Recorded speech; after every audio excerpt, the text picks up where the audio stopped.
నమస్తే నేను Devi. Welcome to story board. 2 ఏళ్ల క్రితం ముగిసిన రైతు ఉద్యమం మళ్లీ మొదలైంది. అన్నదాతల చెలో ఢిల్లీ పిలుపుతో హస్తిన సరిహద్దుల దగ్గర హై టెన్షన్ నెలకొంది. గతంలో ఇచ్చిన హామీలు నెరవేర్చాలన్న డిమాండ్తో రైతులు మహా ర్యాలీకి పిలుపునిచ్చారు. కేంద్ర మంత్రులు రైతులతో 2 విడతలుగా చర్చలు జరిపినా ప్రయోజనం లేకపోయింది. అసలు రైతుల డిమాండ్లు ఏంటి? కేంద్రం ఏం చెప్తోంది? రైతుల ఆందోళన వెనుక రాజకీయ పార్టీలు ఉన్నాయా?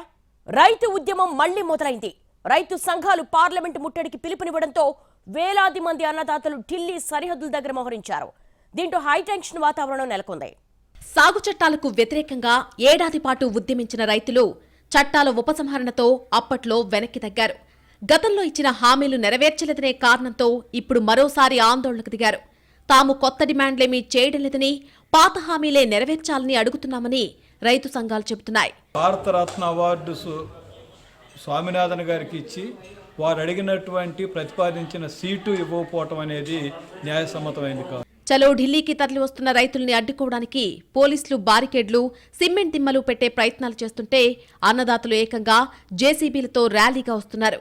కొన్ని చోట్ల బారికేడ్లు బద్దలు కొడుతున్నారు. దీంతో ఎప్పుడేం జరుగుతుందో తెలియని పరిస్థితి నెలకొంది. చలో ఢిల్లీ ఇప్పటికిప్పుడు అనుకున్న కార్యక్రమం కాదు. దీనికోసం రైతు సంఘాలు కొన్ని నెలల నుంచి సిద్ధమవుతున్నాయి. దీని గురించి నిఘా వర్గాల దగ్గర కూడా సమాచారం ఉంది. చలో ఢిల్లీ ఆందోళనలో పాల్గొనేందుకు వివిధ రాష్ట్రాల నుంచి దాదాపు 20,000 మంది రైతులు వచ్చే అవకాశాలున్నాయని నిఘా వర్గాలు ముందే అంచనా వేశాయి. డెల్టా శ్రీహరి పంచ తులసి నీటిని నాచురల్ గా ఆల్కలైన్ చేసి యాంటీ ఆక్సిడెంట్స్ అభివృద్ధి చేయడంలో సహాయపడుతుంది. ఈ ఆందోళనను ఎలా చేపట్టాలన్న దానిపై రైతు సంఘాలు 40 సార్లు రిహార్సల్స్ నిర్వహించాయని, అందులో పంజాబ్లో 30, హర్యానాలో 10 జరిగాయని కూడా సమాచారం ఉంది. 2,000కు పైగా ట్రాక్టర్లు ఢిల్లీలో ప్రవేశించడానికి రెడీగా ఉంటాయని అంచనా. రైతుల ఆందోళనతో ఢిల్లీ సరిహద్దు రాష్ట్రాలు అప్రమత్తమయ్యాయి. గత అనుభవాల్ని దృష్టిలో పెట్టుకుని రెడీ అయ్యాయి. పలుచోట్ల సరిహద్దులను మూసివేస్తూ భారీగా బలగాలను మోహరించారు. పంజాబ్, హర్యానా, యూపీలో రైతుల్ని కట్టడి చేయడానికి ప్రయత్నించారు. ఇటు ఢిల్లీ పోలీసులు అన్ని సరిహద్దుల దగ్గర అన్నదాతల్ని అడ్డుకునే ప్రయత్నం చేస్తున్నారు. రైతు ఆందోళన జరక్కముందే వారిని కూల్చేయడానికి కేంద్రం ప్రయత్నించింది. కేంద్ర మంత్రులు పీయూష్ గోయల్, అర్జున్ ముండా, నిత్యానందరాయ్తో కూడిన బృందం రైతు ప్రతినిధులతో 2 సార్లు చర్చలు జరిపింది. చర్చలు విఫలం కావడంతో చలో ఢిల్లీ యథావిధిగా జరుగుతోంది. ఎంఎస్ స్వామినాథన్ సిఫార్సులకు అనుగుణంగా అన్ని పంటలకు మద్దతు ధర కల్పిస్తూ చట్టం చేయాలి అనేది రైతుల ప్రధాన డిమాండ్గా ఉంది. ఈ విషయంలో సర్కారు గతంలో హామీ ఇచ్చినా నెరవేర్చలేదని రైతులు చెబుతున్నారు. అయితే దీనిపై కమిటీ వేస్తామని కేంద్రం చెప్పినా రైతులు అంగీకరించలేదు. కమిటీ అంటే కాలయాపనే అని వారు అభిప్రాయపడుతున్నారు. మద్దతు ధరతో పాటు రుణమాఫీ, భూసేకరణ చట్టం పరిహారం పెంపు, లఖింపూర్ ఖేరీ ఘటనలో బాధ్యులకు శిక్షలు, బాధితులకిచ్చిన హామీల అమలు, గతంలో రైతు ఉద్యమంలో పెట్టిన కేసుల ఉపసంహరణ, వ్యవసాయానికి ఉపాధి హామీ అనుసంధానం, రోజువారీ కూలీ రేట్ల పెంపు, ఆదివాసీ అటవీ భూములకు రక్షణ లాంటి డిమాండ్లు కూడా ఉన్నాయి. అయితే రైతు ఉద్యమంలో పెట్టిన కేసుల ఎత్తివేతకు కేంద్రం ముందుకొచ్చింది. మిగతా వాటిపై లోతైన అధ్యయనం కోసం కమిటీ వేస్తామంటే కుదరదంటున్నారని కేంద్రం చెబుతోంది.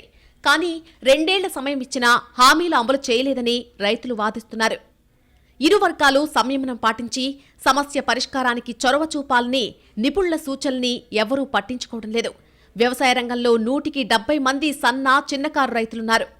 మరొక 25% మధ్యతరగతి రైతులు, మిగిలిన 5% ధనిక రైతులు లేదా భూస్వాములు. భూస్వాములెవ్వరూ వ్యవసాయం చేయడం లేదు. కానీ వారి చేతుల్లో ఉన్న భూమిని కౌలుకిచ్చుకుంటారు. సన్న, చిన్నకారు రైతులు అప్పులు తెచ్చి సేద్యం చేస్తారు. కళ్లంలోనే ధాన్యం అమ్ముకుంటారు. గిట్టుబాటు ధరలు లేకుంటే గనక నష్టపోయి దివాళా తీస్తారు. ఆత్మహత్యలు చేసుకుంటున్నది ఈ తరగతి రైతులే. వీరిలో అత్యధిక భాగం కౌలు రైతులు. బ్యాంకు రుణాలు దొరకవు, ప్రైవేటు వడ్డీలు అధికం, నిల్వ పెట్టుకుని అమ్ముకునే సామర్థ్యం ఉండదు, దూర ప్రాంతాల మార్కెట్కు తీసుకెళ్లేరు. స్వేచ్ఛనిచ్చినా ఉపయోగించుకోలేనంత బలహీనంగా ఉన్న తరగతి ఇదే. వీరికి కావాల్సింది రక్షణ. దానికి సాధనం గిట్టుబాటు ధరల చట్టం. అందుకే మద్దతు ధరకు చట్టబద్ధత కోసం రైతులు ఉడుం పట్టుపడుతున్నారు. దేశంలో అతిపెద్ద ప్రైవేటు రంగం వ్యవసాయ రంగమే. జనాభాలో 50% వ్యవసాయ రంగంపై ఆధారపడి జీవిస్తున్నారు. గ్రామసీమల్లో 80% మందికి ఇదే జీవనాధారం. దేశంలోని మొత్తం శ్రామికుల్లో దాదాపు 45% మంది వ్యవసాయ రంగంలో పనిచేస్తున్నప్పటికీ ఇది ఉత్పాదకత అతి తక్కువగా ఉన్న రంగాల్లో ఒకటి. మన దేశపు రైతులు ప్రధానంగా నైరుతి రుతుపవనాలపై ఆధారపడి వ్యవసాయం చేస్తున్నారు. దేశంలో వ్యవసాయ యోగ్యమైన భూమిలో 49% నీటి వసతి ఉంది. ఇలాంటి స్థితిలోనూ దేశ సామాజిక ఆర్థిక అభివృద్ధిలో వ్యవసాయానిదే కీలక పాత్ర. భారీ అనిశ్చితులు, నష్టాలతో వ్యవసాయం, అనుబంధ రంగాల వృద్ధి అస్థిరంగా మారింది. ఏడాది పాటు ఆందోళనలతో అశాంతి రగిల్చిన ఉద్యమ కారణమైన చట్టాలు ఎలాగూ రద్దవుతున్నాయి. దేశ అధిక సంఖ్యాకులైన రైతాంగానికి కేంద్రానికి మధ్య పోరు ముగిసిందే. ఇక ఉభయత్ర అంగీకార సయోధ్య తక్షణ అవసరం. తీవ్రంగా నలుగుతున్న వ్యవసాయ రంగానికి తదుపరి చర్యలు ఊరట కలిగించాలి. రైతులు ఎదుర్కొంటున్న జటిల సమస్యలకు శాశ్వత పరిష్కారాలు లభించాలి. కనీస మద్దతు ధర ప్రకటనకు, ఖచ్చితమైన అమలుకు చట్టబద్ధత ఉంటేనే మేలని రైతులు డిమాండ్ చేస్తున్నారు. కొన్ని పంటలకే ఎంఎస్పీ ప్రకటన, 2 పంటలకే ప్రభుత్వం ధాన్యం సేకరణ, దానికి భరోసానిచ్చే స్థాయి మార్కెట్ వ్యవస్థ లేకపోవడం ప్రధాన సమస్యలుగా ఉన్నాయి. చిరుధాన్యాలకు ఎంఎస్పీ ఉండాలి. గణింపు శాస్త్రీయంగా జరగాలి. సగటు పద్ధతిన కేంద్ర స్థాయిలో కాకుండా పరిస్థితుల్ని పరిగణలోకి తీసుకుంటూ రాష్ట్రాల వారీ ఎంఎస్పీ ఉండాలని రైతులు కోరుతున్నారు. ఒక సర్వే ప్రకారం కర్షక కుటుంబాల రోజువారీ సగటు సంపాదన 277 రూపాయలు. ఇది దాదాపుగా ఉపాధి హామీ దినసరి కూలీకి సమానం. దేశంలో సగానికి పైగా రాష్ట్రాల్లో రైతుల సగటు నెలసరి రాబడి 4 నుంచి 10,000 మధ్య ఉంది. దేశంలో 80% చిన్న, సన్నకారు రైతులే. ఆదాయం లేక అప్పుల ఊబిలో కూరుకుపోతున్నారు. పిల్లల చదువులు, వైద్యం, పెళ్లిళ్లు ఇలాంటి వ్యయాలు భరించలేక రైతులు ఆత్మహత్యలకు పాల్పడుతున్నారు. రోజుకు సగటున 2,000 మంది వ్యవసాయం నుంచి ఇతరేతర వృత్తులకు మళ్లిపోతున్నారు. ఎంఎస్పీనే కాక భూమి, కూలీలు, పెట్టుబడి, విత్తనం, రుణం, వాతావరణం, ఉత్పత్తి, ధర, మార్కెట్ అన్ని సమస్యలే. ఇంతటి దయనీయ స్థితిలో దేశానికి అన్నం పెట్టే రైతు కోలుకోలేకుండా ఉంటే మన ఒప్పందాలు, సంస్కరణలు అతన్ని ఆదుకునేలా కాక మార్కెట్ శక్తులకు దన్నుగా ఉంటే ఎలా అన్న ప్రశ్న రైతు ఆందోళనకు కారణమైంది. కానీ ఇప్పుడు ఆ సాగు చట్టాలు రద్దయ్యాయి. ఇప్పుడు మద్దతు ధర డిమాండ్ సాధించుకోవడమే మిగిలిందని రైతు సంఘాలు మళ్లీ ఉద్యమ బాట పట్టాయి. కేంద్ర రాష్ట్ర ప్రభుత్వాలు రైతులకు ఊరటనిచ్చే నిర్ణయాలు తీసుకోవాలనే డిమాండ్ వినిపిస్తోంది. స్థానిక సహకార సంఘాల్ని ప్రోత్సహించాలి. వ్యవసాయ ఉత్పత్తులు పెరిగిన చోట ప్రభుత్వం చొరవతో విలువ పెంచే ప్రక్రియను, అనుబంధ పరిశ్రమల్ని ప్రోత్సహించాలి. రైతు రాబడి పెంచాలి. రైతులు కూడా సాగు పద్ధతులు మార్చుకోవాలి. సాగు వ్యయాన్ని రమారమీ తగ్గించుకుని కనీస మద్దతు ధరపై ఆధారపడాల్సిన దుస్థితి లేకుండా చూసుకోవాలి. ఫలితంగా రైతుపై ఒత్తిడి, ఘర్షణ తగ్గుతుంది. లాభసాటి ప్రకృతి సాగుతో పుడమి తల్లికి సాంత్వన కూర్చాలి. ఈ విషయంలో అటు ప్రభుత్వం, ఇటు రైతులు మొండి పట్టుదలకు పోకుండా వాస్తవిక దృక్పథంతో ఆలోచించాలని నిపుణులు సూచిస్తున్నారు. పంతాలు, పట్టింపులతో అనవసర నష్టాలు మినహా లాభమేముందని ప్రశ్నిస్తున్నారు. ఉభయులకు ఆమోదయోగ్యమైన పరిష్కారాన్ని కనుక్కోవడం కష్టం కాదని, సాగు నిపుణుల్ని భాగస్వాముల్ని చేసి చర్చలు జరిపితే ఫలితం ఉంటుందనే వాదన కూడా లేకపోలేదు. రైతులు ఆందోళన చేస్తేనే సమస్యల పరిష్కారం గురించి ఆలోచిస్తారనే పరిస్థితి రాకూడదు. అదే సమయంలో తమ డిమాండ్ల కోసం చేసే ఆందోళనలు దేశ ఆర్థిక వ్యవస్థకు తీరని నష్టం చేస్తున్నాయనే విషయాన్ని కూడా రైతులు గమనంలో ఉంచుకోవాల్సిన అవసరం ఎంతైనా ఉంది. 2 ఏళ్ల క్రితం రైతుల ఆందోళనతో దేశ ఆర్థిక వ్యవస్థకు చాలా నష్టం జరిగింది. ఇప్పుడు మరోసారి ఉద్యమం కారణంగా ప్రతిరోజు 100 కోట్ల రూపాయల నష్టం తప్పదన్న అంచనాలున్నాయి. వీలైనంత తక్కువ నష్టంతో బయటపడేలా రైతులకు ఊరటనివ్వాలని వ్యాపార సమాఖ్యలు సూచిస్తున్నాయి. పంజాబ్ ద్వారా ఢిల్లీకి, దేశంలోని ఇతర ప్రాంతాలకు పెద్ద మొత్తంలో సరుకులు వెళ్తాయి. రైతులు వీధుల్లోకి రావడం వల్ల రోజుకు సుమారు 500 కోట్ల లావాదేవీలు ప్రభావితమవుతాయని, దానిలో ఆర్థిక నష్టం కూడా భారీగా ఉంటుందని అంచనా. గత రైతు ఉద్యమ సమయంలో తీవ్ర నష్టం తప్పలేదు. దాదాపు 378 రోజుల పాటు సాగిన ఉద్యమం వల్ల దాదాపు 3,500 కోట్ల నష్టం వాటిల్లిందని అసోచామ్ గణాంకాలు చెబుతున్నాయి. ఉత్తర మధ్య రైల్వే ఒక్కటే 2,200 కోట్ల ఆదాయాన్ని కోల్పోయింది. యునైటెడ్ కిసాన్ మోర్చా ఫిబ్రవరి 16న భారత్ బంద్ కు పిలుపునిచ్చింది. ఇలాంటి పరిస్థితుల్లో 25,000 కోట్ల మేర నష్టం వాటిల్లవచ్చు. డిసెంబర్ 2020లో ఒకరోజు భారత్ బంద్ వల్ల ఆర్థిక వ్యవస్థపై 25 నుండి 30,000 కోట్ల రూపాయల నష్టం వాటిల్లింది. పంజాబ్ నుండి ఢిల్లీకి వచ్చే వందలాది ట్రక్కులు దాని గుండా రోడ్లపై నిలిచిపోయాయి. ఫిబ్రవరి 9న జలంధర్ నుంచి బయలుదేరిన ట్రక్కులు ఇంకా ఢిల్లీకి చేరుకోలేదు. రైతులు రోడ్డుపైకొస్తే రోజుకు 500 కోట్ల వ్యాపారం దెబ్బతినే అవకాశముందని రవాణా సంఘాలు చెబుతున్నాయి. రైతులు పంజాబ్ను విడిచిపెట్టడం వల్ల జమ్మూ కశ్మీర్, హిమాచల్ ప్రదేశ్, ఉత్తర హర్యానాతో పాటు పంజాబ్లోని అనేక ప్రాంతాల గుండా ట్రక్కులు వెళ్లలేకపోతున్నాయని all India motor and goods transport association వాపోతుంది. హర్యానాలో కూడా కొన్ని చోట్ల ట్రక్కులను వాటి మార్గాలను మార్చడం ద్వారా దారి మళ్లిస్తున్నారు.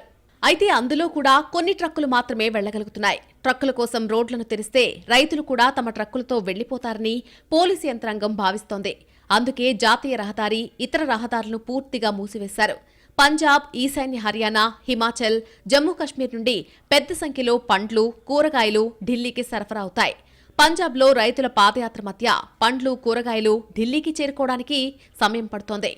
ట్రక్కులు చాలా దూరం ప్రయాణించాలి. ఇదే తీరు కొనసాగితే రానున్న 3-4 రోజుల్లో పండ్లు, కూరగాయల ధరలపై ప్రభావం పడబోతోంది. రవాణాదారులు సరుకు రవాణా ఛార్జీలను పెంచేందుకు సిద్ధమవుతున్నారు. డెల్టా శ్రీహరి పంచ తులసి నీటిని నాచురల్ గా ఆల్కలైన్ చేసి యాంటీ ఆక్సిడెంట్స్ అభివృద్ధి చేయడంలో సహాయపడుతుంది.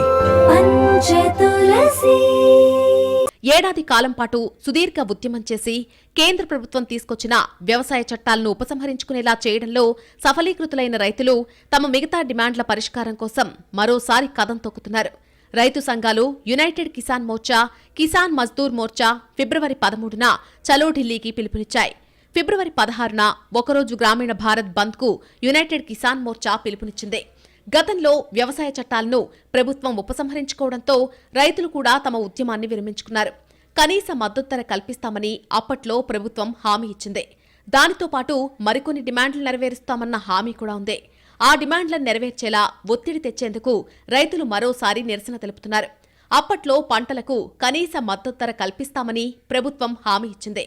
దానితో పాటు ఉద్యమ సమయంలో రైతులపై పెట్టిన కేసులను ఎత్తివేస్తామని కూడా చెప్పింది. అలాగే లఖీంపూర్ ఖేరీ ఘటనలో చనిపోయిన వారి కుటుంబ సభ్యులకు ఉద్యోగాలు, గాయపడిన వారికి 10 లక్షల రూపాయల చొప్పున పరిహారం ఇస్తామని చెప్పారు. రైతులకు కాలుష్య చట్టాల నుంచి విముక్తి కల్పిస్తామని ప్రభుత్వం చెప్పింది. కానీ ఈ హామీల్లో ఒక్క దానిని కూడా నెరవేర్చలేదని రైతు సంఘాలు ఎత్తి చూపుతున్నాయి. వ్యవసాయ శాస్త్రవేత్త స్వామినాథన్కు భారతరత్న అవార్డు ఇచ్చి ఆయన రైతుల మేలు కోసం చేసిన సిఫార్సులు పట్టించుకోకపోతే ఎలాగా అంటూ అన్నదాతలు ప్రశ్నిస్తున్నారు. 2 ఏళ్ల క్రితం ఢిల్లీ కేంద్రంగా జరిగినటువంటి రైతు ఉద్యమంలో రైతుల్ని ఉద్యమాల నుంచి విరమింపజేయడానికి కేంద్ర ఉన్నటువంటి నరేంద్ర మోడీ ప్రభుత్వం అప్పుడు 3 చట్టాలని వెనక్కి తీసుకోవడంతో పాటు రైతుల లేవనెత్తిన అన్ని డిమాండ్లను పరిష్కరించడానికి హామీలు ఇచ్చింది. కానీ 2 ఏళ్లు గడిచినా కూడా ఆ హామీలేవి అమలు చేయకుండా కాలం గడిపేసింది. పంట సాగుకు అయిన ఖర్చుకు 1.5 రెట్లు రైతులకు చెల్లించాలని స్వామినాథన్ కమిషన్ సిఫార్సులు చేసింది. ఆ సిఫార్సులు యథాతథంగా అమలు చేయాలి అనేది రైతుల డిమాండ్. అలాగే కేవలం సాగు ఖర్చులే కాకుండా కూలీ ఖర్చులు కూడా పరిగణలోకి తీసుకోవాలని అడుగుతున్నారు. భారత్కు వ్యవసాయం మొదట్నుంచి వెన్నుదన్నుగా ఉంది. మన రైతులే మనకు శ్రీరామ రక్ష అని చాలాసార్లు రుజువైంది. కరోనా టైంలో లాక్డౌన్ ఆంక్షలున్నా వ్యవసాయ దిగుబడులు ఇప్పటి ముప్పుడిగా పెరిగిపోయాయి. ఇప్పటికీ 5-6 ఏళ్లు కరువు వచ్చినా సరిపడా ఆహార ధాన్యాలు మన దగ్గర నిల్వ ఉన్నాయి. దీంతో తిండికి లోటుండదు. పాకిస్తాన్, శ్రీలంకలాగా భారతీయులు ఆహారం కోసం అలమటించాల్సిన పరిస్థితి రానే రాదు. ఇవే ఆహార ధాన్యాలను ఎగుమతి చేయడం ద్వారా ఆర్థిక వ్యవస్థ కూడా నిలదొక్కుంటుంది. కరోనా టైంలో కూడా సేవల రంగం బ్యాకప్ అయ్యేదాకా వ్యవసాయ రంగమే స్టాండ్ బైగా మన ఆర్థిక వ్యవస్థను నిలబెట్టింది. ఇప్పటిదాకా మనది వ్యవసాయ ఆధారిత ఆర్థిక వ్యవస్థ. ఏ రంగం చేతులెత్తేసినా సాగు రంగం అవసరానికి ఆదుకుంది. అలాంటి వ్యవసాయానికి ఎసరు పెడితే భారత్ కూడా మిగతా దేశాల్లాగే చీటికి మాటికి మాంద్యానికి గురయ్యే అవకాశం ఉంటుంది. అందుకే ప్రభుత్వాలు విధాన నిర్ణయాలు చేసేటప్పుడు ఈ విషయం గుర్తుంచుకోవాలి అని ఆర్థిక నిపుణులు చెబుతున్నారు. వ్యవసాయాన్ని ఎప్పుడూ చిన్నచూపు చూడకూడదని, సాగురంగం వల్ల కలిగే ప్రయోజనాలకు వెలకట్టలేమని ఇప్పటికే సంక్షోభాలు నిరూపించాయనే వాదన లేకపోలేదు. ఇప్పటికైనా విధాన నిర్ణేతలు దేశ ఆర్థిక వ్యవస్థ మూలాలు చెదరకుండా అభివృద్ధికి కొత్త బాట్లు వేయాల్సి ఉంది.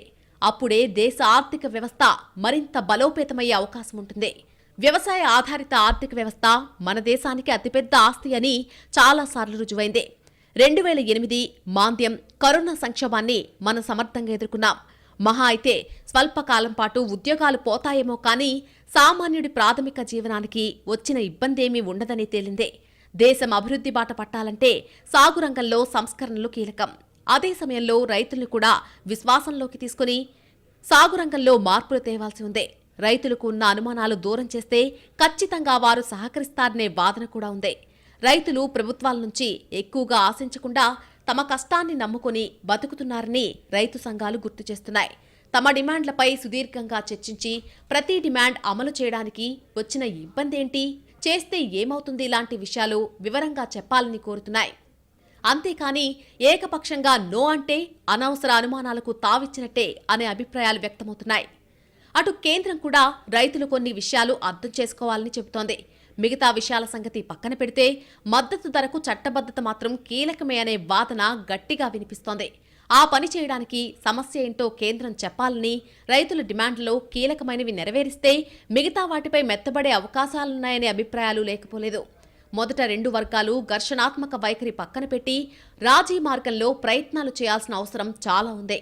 ఇటు సర్కారు, అటు రైతుల కారణంగా మధ్యలో దేశ ఆర్థిక వ్యవస్థకు తీరని నష్టం జరుగుతోంది. ఈ పరిస్థితి రాకుండా ఇరు వర్గాలు జాగ్రత్త పడాల్సిన అవసరం ఉంది. ఎవరి హక్కుల కోసం వారు పోరాడొచ్చు, కానీ నిరసన పేరుతో ఇతరుల హక్కులు భంగపరచకూడదని గతంలో కోర్టు కూడా చెప్పింది. కేంద్రానికి కొన్ని విలువైన సూచనలు చేసింది. ఇప్పుడు మరోసారి కోర్టు సూచనలు గుర్తు తెచ్చుకుంటే ఎంతో కొంత ఉపశమనం ఉంటుందనే వాదన వినిపిస్తోంది. ఇప్పుడు రైతు ఉద్యమం ఉన్నట్టుండి ఎగసిపట్టం లేదు. గతంలో ఆందోళన విరమించినప్పటి నుంచి రైతు సంఘాలు సమన్వయంతోనే ఉన్నాయి. 2 ఏళ్లైన మద్దతు ధరకు చట్టబద్ధతపై కదలిక లేకపోవడంతో ఎన్నికల సమయంలో అయితే ఒత్తిడి తేవచ్చన్న వ్యూహరచన చేసి ఉండొచ్చు అన్న వాదన వినిపిస్తోంది. గతంలో సుదీర్ఘకాలం కొనసాగిన రైతు ఉద్యమం హఠాత్తుగా ఏమీ ఆగిపోలేదని పరిస్థితులను గమనిస్తూ వస్తున్న వారు చెబుతున్నారు. ఆ సమయంలో ప్రభుత్వం కొన్ని హామీలిచ్చింది. ఇప్పుడు ఆ హామీలను నెరవేర్చాలని రైతులు ఒత్తిడి తెస్తున్నారు. మరో 2 నెలల్లో ఎన్నికలు జరగనున్నాయి. హామీలు అమలు చేయాలని ప్రభుత్వంపై ఒత్తిడి తెచ్చేందుకు ఇదే సరైన సమయమని రైతులు భావిస్తున్నారు.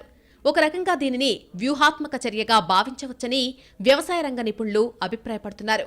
ప్రస్తుత కనీస మద్దతు ధర విధానంలో రైతులకు చెల్లిస్తున్న ధరలకు సంబంధించి వారి ఖర్చులను కూడా పరిగణలోకి తీసుకోవడం లేదు.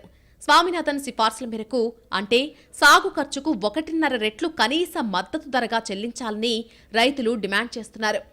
2020-21 రైతు ఆందోళన సమయంలో రైతులపై నమోదైన కేసుల ఉపసంహరణకు కేంద్ర ప్రభుత్వం సుముఖత వ్యక్తం చేసినప్పటికీ తమ డిమాండ్లలో అత్యంత ముఖ్యమైన కనీస మద్దతు ధరకు హామీ ఇవ్వాలని రైతులు పట్టుబడుతున్నారు. ఇక ప్రభుత్వం ఇచ్చిన హామీలు నెరవేర్చే విషయంలో ప్రభుత్వ నిబద్ధతపై రైతు సంఘాల నాయకులు అనుమానాలు వ్యక్తం చేస్తున్నారు. కనీస మద్దతు ధర, రుణమాఫీ డిమాండ్ల విషయంలో స్వామినాథన్ కమిషన్ సిఫార్సుల అమలును పరిశీలించేందుకు కేంద్రం ఒక కమిటీని ప్రతిపాదించింది. అయినప్పటికీ రైతులు వెనక్కి తగ్గడం లేదు. ఇక భూసేకరణ చట్టం పునరుద్ధరణ, ప్రపంచ వాణిజ్య సంస్థ ఒప్పందాల నుంచి ఉపసంహరణ కూడా రైతుల డిమాండ్లలో ప్రధానమైనవిగా ఉన్నాయి. రైతు ఉద్యమం వెనుక కొన్ని రాజకీయ పార్టీలు కూడా ఉన్నాయని కేంద్రం అనుమానిస్తోంది. ఉద్దేశపూర్వకంగానే ఎన్నికల సమయంలో ఆందోళనకు పిలుపునిచ్చారనే ఆలోచన చేస్తోంది. అసలు అలాంటి అవకాశం ఎందుకివ్వాలని రైతు సంఘాలు అడుగుతున్నాయి. కేంద్రం ఓ అడుగు ముందుకేసి తమ డిమాండ్లు నెరవేరిస్తే సమస్యే లేదు కదా అంటున్నాయి. కానీ రైతుల డిమాండ్లు అంత తేలిగ్గా నెరవేర్చేలా లేవు అనేది కేంద్రం మాట. అన్ని విషయాలు బయటకు చెప్పలేమని, ప్రభుత్వం వివిధ వర్గాల ప్రయోజనాలు దృష్టిలో పెట్టుకోవాల్సి ఉంటుందని అభిప్రాయపడుతోంది. ఈ ముసుగులో గుద్దులాట ఎందుకు, చెప్పేదేదో సూటిగా చెప్పేయండి అని అన్నదాతలు అడుగుతున్నారు.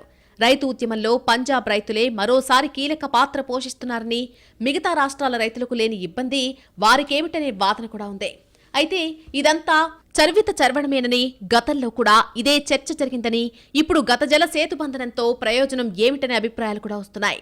రైతులకు మేలు జరగాలని రైతు సంఘాలు కోరుతున్నాయి. అన్నదాతల్ని ఆదుకుంటామని సర్కారు చెబుతోంది. అదేదో ఇద్దరూ కలిసి ఏకాభిప్రాయానికి రావచ్చుగా అనే సూచనలు వస్తున్నాయి. ఇప్పటికైనా ఢీ అంటే ఢీ అనే వైఖరి వదిలేసి సామరస్యపూర్వక వాతావరణంలో చర్చలు జరిపి సమస్యలు పరిష్కారమయ్యే మార్గం చూడాలనే వాదన గట్టిగా వినిపిస్తోంది. గతంలో సాగు చట్టాలు మంచివేననే చర్చ కూడా జరిగింది. అయితే అందులో ప్రయోజనాలతో పాటు నష్టాలు ఉన్నాయని రైతు సంఘాల నేతలు ఎత్తిచూపారు. చివరకు అవి రద్దయ్యాయి. ఇప్పుడు మద్దతు ధర డిమాండ్ కొత్తది కాదు. దశాబ్దాలుగా రైతులు అడిగే మొదటి డిమాండ్ ఇదే. దీనికోసం ఇంకెంత సమయం తీసుకుంటారు అనే ప్రశ్నలు వస్తున్నాయి. దీనికి ప్రతిగా కేంద్రం ఇప్పటికే మద్దతు ధర ప్రకటిస్తున్న పంటలు, చేస్తున్న ధాన్యం కొనుగోళ్లను ప్రస్తావిస్తోంది. కానీ ఈ విధానంలోనూ కొన్ని పొరపాట్లున్నాయని, వాటిని సరిదిద్ది మద్దతు ధర చట్టం చేయాలని రైతులు అడుగుతున్నారు. ఇక్కడే పీటముడి పడుతోంది. సర్కారు తమ డిమాండ్ నెరవేర్చాలని రైతు సంఘాలు, అన్నదాతలే అర్థం చేసుకోవాలని ప్రభుత్వం అనుకుంటున్నాయి. అలా కాకుండా ఇరు వర్గాల ఆలోచన రైతుల బాగు కోసమే అయినప్పుడు ఎవరూ ఒక మెట్టు దిగితే ఏముంది అనుకుంటే సమస్య పరిష్కారం అవుతుందనే వాదన కూడా లేకపోలేదు. అసలు రైతు ఉద్యమాన్ని పూర్తి అన్నదాతల ఉద్యమంగా కాకుండా వెనుక ఉన్న రాజకీయ శక్తుల సంగతేంటనే ఆలోచనతో సమస్య తప్పుదోవ పడుతుందనే అభిప్రాయాలున్నాయి. విపక్షాలు కూడా కేంద్రం మీద కోపంతో రైతులకు మద్దతు పలికి మరింత రాజకీయ రచ్చ చేస్తున్నాయి. దీంతో ఉద్యమం అసలు ఉద్దేశం పక్కకు పోయి అనవసర రాజకీయాలు తెరపైకొస్తున్నాయి. ఎన్నికల సమయం కాబట్టి ప్రతి పార్టీ రాజకీయాలే చేస్తోంది. రాజకీయాలతో సంబంధం లేకుండా ఉద్యమిస్తున్నామని రైతు సంఘాలు చెబుతున్నాయి. ఎక్కడా రాజకీయ పార్టీల మద్దతు కూడా కోరడం లేదు. కానీ విపక్షాల నుంచి వస్తున్న కొన్ని ప్రకటనలు కేంద్రానికి అనుమానం తెచ్చేలా వస్తున్నాయి. కాసేపు ఎన్నికల రాజకీయం పక్కన పెడితే కానీ సమస్యకు పరిష్కారం దొరికేలా లేదు. విపక్షాలు విమర్శలకు బదులుగా పరిష్కార మార్గాలు సూచిస్తే బాగుంటుందనేది నిపుణుల మాట. కానీ వారి మాట చెవికెక్కించుకునేది ఎవరు అనేది $1 మిలియన్ క్వశ్చన్. రైతులకు ఏం చేసినా సర్కారే చేయాలి. అలాంటి ప్రభుత్వంతో సామరస్య మార్గంలో డిమాండ్లు సాధించుకోవాలి. కానీ నిరసనలు, ఆందోళనతో అనవసర సమస్యలు వస్తాయనేది వ్యవసాయ రంగ నిపుణుల వాదన. అటు సర్కార్ కూడా రైతులకు ఏదో ఒకటి చేయక తప్పదని గుర్తించింది. ఆ చేసేదేదో సాఫీగా చేస్తే ఉద్యమాలకు అవకాశం ఉండదనే వాదన వినిపిస్తోంది. ఇరు వర్గాలు పరిస్థితిని అర్థం చేసుకుని ఇతరుల్ని ఇబ్బంది పెట్టకుండా సమస్య పరిష్కారమయ్యే పని చూడాలని మేధావులు సూచనలు చేస్తున్నారు. రైతు సమస్యలు నిజం, వాటికి పరిష్కారం దొరకాలనే మాట కూడా వాస్తవమే. దీనికి కావాల్సిందల్లా రెండు వర్గాలకు చిత్తశుద్ధే. రైతు సంఘాలకు ఆ విషయంలో లోటు లేదని రైతు నేతలే చెబుతున్నారు. కానీ నిరసన పేరుతో చేసే పనులన్నీ సబబేనా అనే ప్రశ్న కూడా వస్తోంది. కేంద్రం కూడా చర్చలు జరిపాం కదా అంటోంది. కానీ రైతుల అపోహలు దూరం చేసి భరోసా ఇచ్చే ప్రయత్నం చేయలేరా అనేది కూడా కీలక ప్రశ్నే. అందుకే రెండు వర్గాలు పట్టుదలకు పోవద్దని వ్యవసాయ రంగ సమస్యలపై అవగాహన ఉన్నవారందరూ చెబుతున్నారు. ఎందుకంటే క్లిష్ట సమస్యల్ని కేవలం సర్కారో లేకపోతే కేవలం రైతులో పరిష్కరించలేరు. సంయుక్త కార్యాచరణ చాలా ముఖ్యం. అలా జరగాలంటే అనవసర ఘర్షణలకు తావివ్వకూడదు. అపోహలు పక్కన పెట్టి అర్థం చేసుకుని కలిసికట్టుగా పనిచేయాలి.